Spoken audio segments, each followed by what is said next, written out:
नमस्कार बिहार वासियों और देशवासियों। बिहार का चुनाव समाप्त हो चुका है और कौन और किसके चेहरे पर और किसके सिर पर ताज सजेगी 2025 में, और मुख्यमंत्री का चेहरा कौन बनेगा, तेजस्वी यादव या नीतीश कुमार या प्रशांत किशोर या कोई और या सम्राट चौधरी।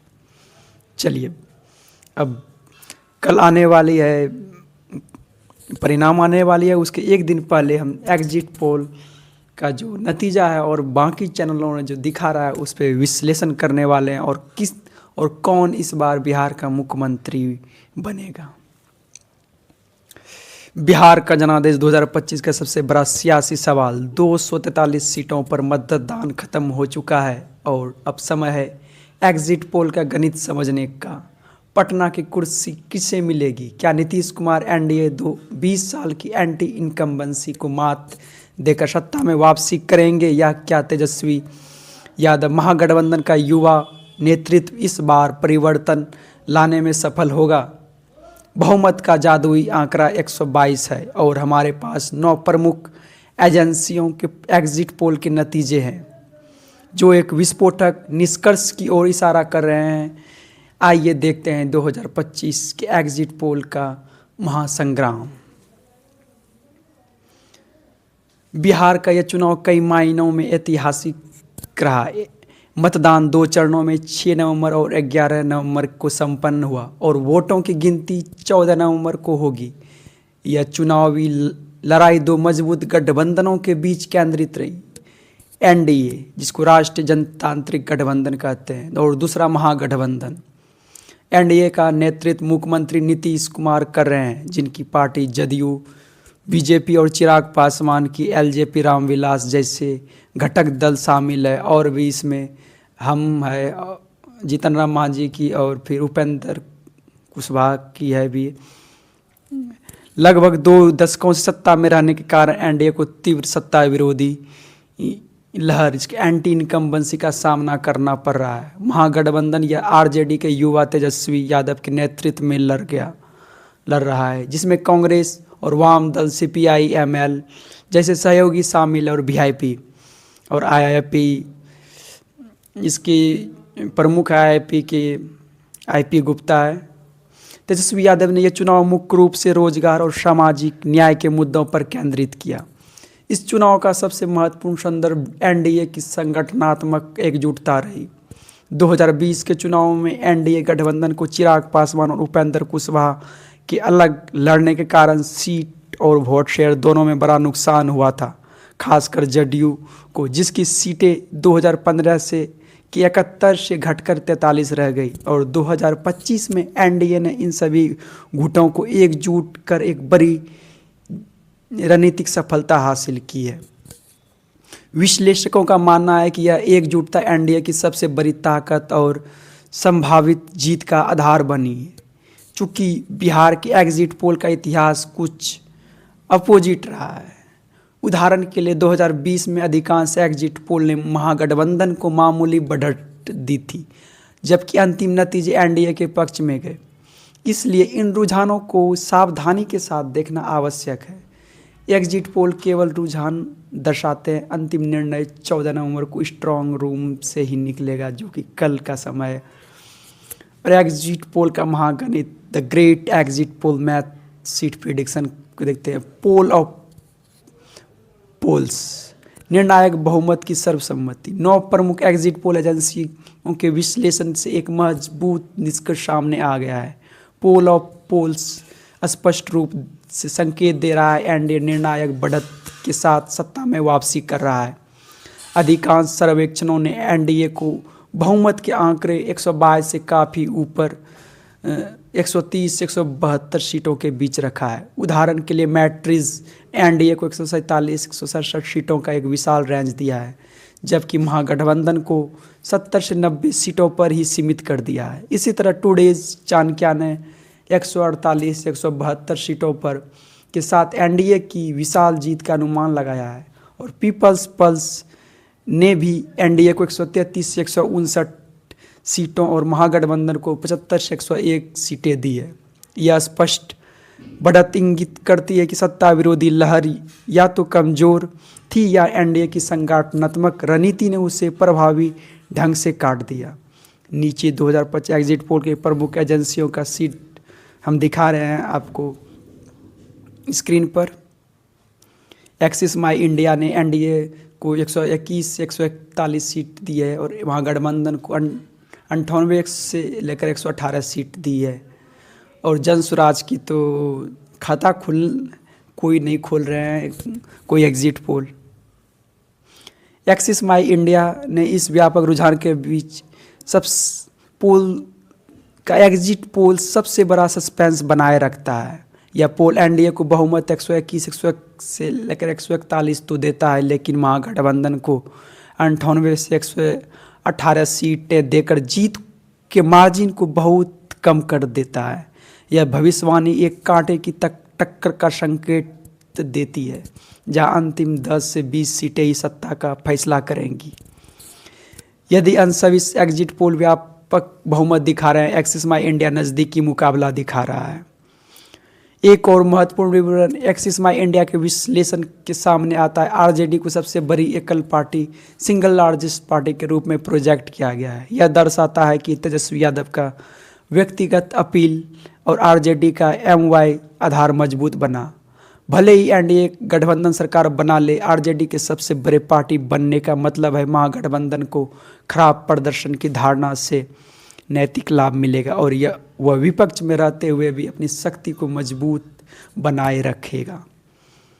वोट शेयर और इलेक्टोरल इंजीनियरिंग 2% मार्जिन और एनडीए की 6% वृद्धि। सीटों की गणित के पीछे छिपा है वोट शेयर का बारीक गणित। एक्सिस माई इंडिया के अनुसार एनडीए को लगभग 43% वोट मिलने का अनुमान है, जबकि महागठबंधन को 41% वोट शेयर के साथ बहुत करीब है। यह केवल 2% का अंतर है बहुमत और विपक्ष के बीच की दूरी तय करता है। और देखिए एनडीए को गठबंधन एकजुटता और दलित कुशभाव वोट का एक साथ हो जाना और महागठबंधन को जो जेएसपी द्वारा वोट विभाजन का सीधा असर पड़ेगा। और प्रशांत किशोर क्या वोट कटवा प्रभावित होंगे? पूर्व चुनावी रणनीतिकार, पॉलिटिकल स्ट्रेटेजिस्ट जिसको कहते हैं प्रशांत किशोर पांडे की नव गठित जनसुराज पार्टी ने इस चुनाव में महत्वपूर्ण हस्तक्षेप किया। एग्जिट पोल बताते हैं कि जनसुराज पार्टी भले ही सीटों के मामले में निराशाजनक प्रदर्शन से कर रही है, लेकिन उसे लगभग 4% वोट शेयर मिलने का अनुमान है। ये 4% वोट शेयर परिणामों को निर्धारित करने में निर्णायक भूमिका निभाता है। और चूंकि जनसुराज ने खुद को परिवर्तन के एक एजेंट के रूप में स्टाइल किया था, यह माना जाता है कि उसने मुख्य रूप से उन असंतुष्ट मतदाताओं को आकर्षित किया जो सत्ता विरोधी लहर का हिस्सा थे, लेकिन तेजस्वी यादव के नेतृत्व वाले महागठबंधन को सीधे वोट नहीं देना चाहते थे। इस 4% वोट शेयर ने महागठबंधन के संभावित वोट आधार को काटा। यदि यह एंटी इनकम्बेंसी वोट महागठबंधन की ओर पूरी तरह से संधारित हो जाता तो एनडीए और महागठबंधन के बीच का 2% अंतर तुरंत पलट जाता। इसलिए जनसुराज का मूल्यांकन सीट जीतने की संख्या के बजाय उसके वोट कटवा स्पॉइलर प्रभाव की क्षमता से किया जाना चाहिए। जनसुराज ने बिहार की मुख्य धारा की राजनीति में प्रवेश किया और उसका प्रभाव अब अन्य प्रमुख पार्टियों के गणित को बिगाड़ने की क्षमता से मापा जाएगा। और सामाजिक समीकरण ने भी इस चुनाव का अलग प्रभाव रखा है। एमवाई और दलित वोटरों का ध्रुवीकरण। बिहार की राजनीति जातिगत गतिशीलता पर गहराई से टिकी हुई है। महागठबंधन ने आरजेडी के मजबूत आधार यानी मुस्लिम और यादव संयोजन पर अत्यधिक भरोसा किया, जो राज्य के 30% से अधिक मतदाताओं का प्रतिनिधित्व करता है। आरजेडी के सबसे बड़ी पार्टी बनने के अनुमान से स्पष्ट होता है कि मुस्लिम और यादव आधार मजबूत बना रहा। हालांकि निर्णायक कारक दलित और ईबीसी अत्यंत पिछड़ा वर्ग वोट बैंक रहे। बिहार में दलित मतदाताओं की संख्या लगभग 20% है। यह वोट बैंक जटिल और खंडित, लेकिन एनडीए ने इससे सफलतापूर्वक साधने को रणनीति बनाई। चिराग पासवान रामविलास के साथ एनडीए के साथ उपजातीय वोटों को मजबूत से एकीकृत किया। इसी तरह उपेंद्र कुशवाहा के माध्यम ने भी एक महत्वपूर्ण ओबीसी वोट बैंकों को साधने का प्रयास किया। यदि महागठबंधन अपने MY गठ के बावजूद बहुमत से दूर रहे हैं तो इसका स्पष्ट अर्थ यह निकलता है कि RJD के सहयोगी दल कांग्रेस और वामपंथी अपने आवंटित सीटों पर पर्याप्त दलित और EBC या स्वर्ण वोट जुटाने में विफल रहे, जबकि NDA के सहयोगी दलों ने अपने अपने आधारों को मजबूत से एकीकृत किया। और महिला मतदाता जो 70% अपने वोटिंग किए महिला मतदाताओं ने, एंटी इनकम्बेंसी को काटने वाला फैक्टर। यदि एग्जिट पोल NDA की जीत का संकेत दे रहा है तो नीतीश कुमार को 20 साल की सत्ता विरोधी लहर से बचाने वाला सबसे बड़ा कवच महिला मतदाताओं ने प्रदान किया। और नीतीश कुमार का मास्टर प्लान 10,000 रुपये महिलाओं को के खातों में चुनाव से पहले देना, उसे अपने वोट बैंक में और मजबूत करने जैसी है। और भी जैसे कल्याणकारी योजना जैसे शराबबंदी बंद करना, साइकिल योजना आदि के कारण महिलाएं NDA के मजबूत समर्थन दिखाती है। ये साइलेंट फैक्टर यानी महिला मतदाता जातिगत समीकरणों को पार करते हुए NDA के लिए एक वफादार लाभार्थी वर्ग के रूप में उभरा है। महिला मतदाताओं का यह व्यवहार दर्शाता है कि बिहार में राजनीति अब कठोर जाति पहचान से हटकर बेनिफिशियरी पहचान की ओर बढ़ रही है। नीतीश कुमार ने सफलतापूर्वक एक ऐसा वोट बैंक बनाया जिसने उन्हें दशकों पुरानी एंटी इनकम्बेंसी से बचाया है। और NDA की संगठनात्मक ताकत ने इस लाभार्थी आधार को वोट में बदलने की महत्वपूर्ण भूमिका निभाई। यह कल्याणकारी राजनीति की जीत है। और regional war the decisive battle ground, जिसे क्षेत्रीय महायुद्ध भी कहते हैं। और बिहार का चुनावी परिणाम भौगोलिक क्षेत्रों में प्रदर्शन के आधार पर विभाजित हुआ है। 3 प्रमुख क्षेत्रीय गतिशीलता निर्णायक साबित हुई। कोसी सीमांचल महागठबंधन का गढ़ और मगध भोजपुर NDA के लिए कड़ी चुनौती और क्षेत्रीय क्षतिपूर्ति सिद्धांत।